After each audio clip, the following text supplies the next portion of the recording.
बिस्मिल्लाहिर्रहमानिर्रहीम। अस्सलाम वालेकुम। Welcome to my channel. आज की रेसिपी है इजी होल व्हीट ब्रेड। बहुत ही अच्छा टेस्ट है इसका और हम इसे बगैर नीटिंग के बहुत ही आसान तरीके से बनाएंगे। और अब आप होल व्हीट ब्रेड घर में ही बहुत आराम से बना सकेंगे। मैं इस वीडियो में ओवन और विदाउट ओवन दोनों तरीके आपको बताऊंगी। पूरी वीडियो देखिए, लेकिन उससे पहले मेरे चैनल को लाइक, शेयर और सब्सक्राइब करें और बेल आइकन पर हिट करें ताकि मेरी आने वाली सारी वीडियो आप तक सबसे पहले पहुंचे। सबसे पहले हमने डो बनाना है। हमने 2 कप मैदा लिया है और 2 कप जो घर में आटा होता है चक्की का, जिसे आप रोटियां बनाते हैं, वो 2 कप मैदा और 2 कप आटा।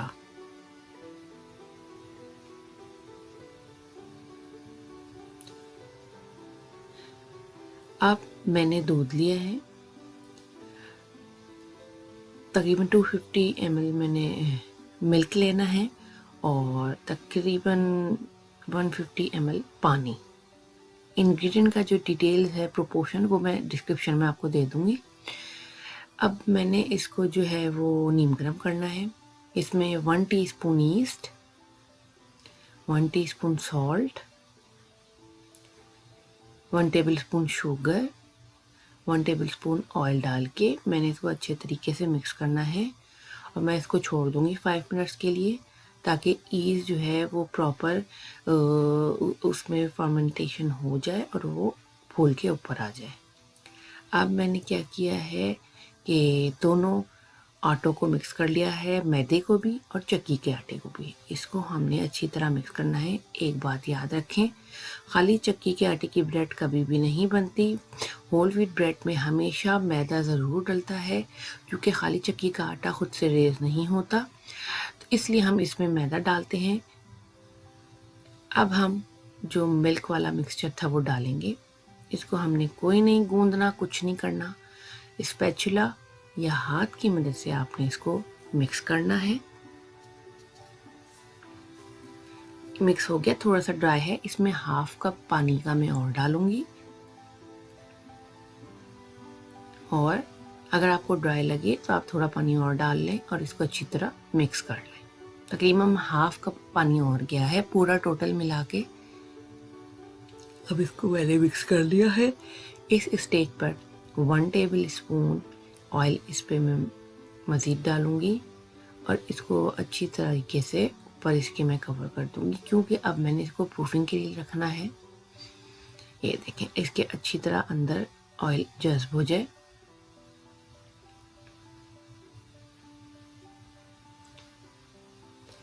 अच्छी तरह आटा हो गया है। अब मैंने इसको रख देना है 3 घंटे के लिए प्रूफिंग के लिए। उसके लिए मैं इसके ऊपर ऑयल लगा के अच्छी तरह ऊपर की तरह, और इसको मैंने क्लिंग रैप से कवर कर देना है, ताकि जब ये राइस हो तो ये क्लिंग रैप से चिपकेगा नहीं। इसके बाद मैं इसको किसी गर्म जगह पे 3 आवर्स के लिए छोड़ दूंगी। आप ओवन के अंदर रख लें, माइक्रो के अंदर लाइट ऑन करके रख लें, किसी भी गर्म जगह पे।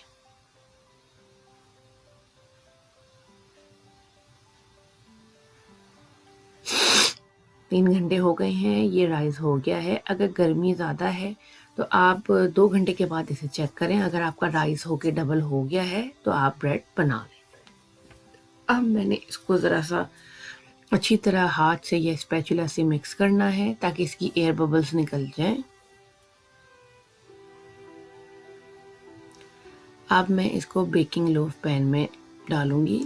ब्रेड का लोफ पैन जो है, इसको मैं अच्छी तरीके से ग्रीस करूंगी, ऑयल, घी, किसी चीज़ से भी। और मैं सारा अमीज़ा जो ब्रेड का डो हमने बनाया है उसको मैं इसके अंदर डाल के इवनली सारे ब्रेड लोफ पैन में स्प्रेड कर दूंगी। हल्का सा ऑयल मैंने लगाया है ऊपर। अब मैं इसको, ये देखें, क्लिंग रैप से मैंने कवर किया है। प्रूफिंग के लिए 45 मिनट्स के लिए मज़ीद छोड़ दूंगी। 45 मिनट्स के बाद ये प्रूफ हो गया है, ये साइजिंग डबल हो गया है, ऊपर तक फूल के आ गया है। अब हम इसे बेक करेंगे। मैं दोनों तरीके आपको बताऊंगी, विदाउट ओवन भी और ओवन के साथ भी। सबसे पहले विदाउट ओवन, देचकी को, एक बड़े देचके को मैंने चूल्हे पर रख दिया था धीमी आंच पे 20-25 मिनट के लिए कवर करके, ताकि ये प्रीहीट हो जाए। इसके अंदर मैंने स्टैंड रखा है, आप चाहें तो थोड़ा नमक भी डाल सकते हैं इसकी बेस में। अब मैंने जो बेकिंग लोफ है ब्रेड वाला वो इसमें रखूँगी। इसको कवर करके 45 मिनट्स के लिए मैंने धीमी आंच पर इसको बेक करना है। 40 मिनट के बाद ही आपने इसे चेक करना है, अगर ब्रेड ना हो और बेक कर लें। अब मैं इसको कपड़े से लाजमी कवर करूँगी और बेक होने के लिए 45 मिनट के लिए छोड़ दूँगी।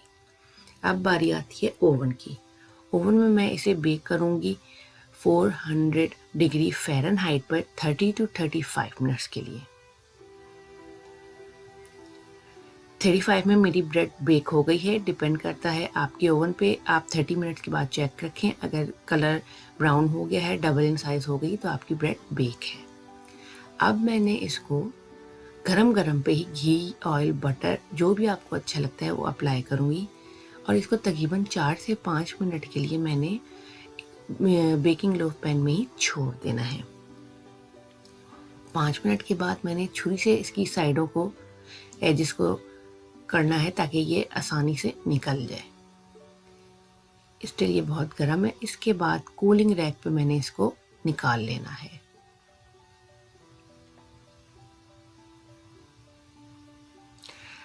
देख लें कितना खूबसूरत कलर आया है, कितनी परफेक्ट हमारी ब्रेड बनी है। अब मैं इसको वायर रैक पर छोड़ दूंगी तकरीबन 2-3 घंटे के लिए। आप इसे भूल जाएं। इसको हल्के से कपड़े से कवर कर दें। कपड़े से कवर करें इस तरह से कि इसको हवा भी लगे और ये कपड़े से कवर भी रहे। जब ये 2-3 घंटे के बाद कंप्लीटली ठंडी हो जाएगी, इसके बाद हम इसे काटेंगे। मैंने कपड़े से कवर कर दिया है, वायर रैक पे रखा है। किसी चीज़ पे, ऐसी चीज़ पे रखें कि इसे थोड़ी हवा भी लगे, वरना इसमें मॉइस्ट आ जाएगा। तकरीबन 3 घंटे के बाद ये ठंडी हो गई है। अब मैं इसके स्लाइस कर लूँगी।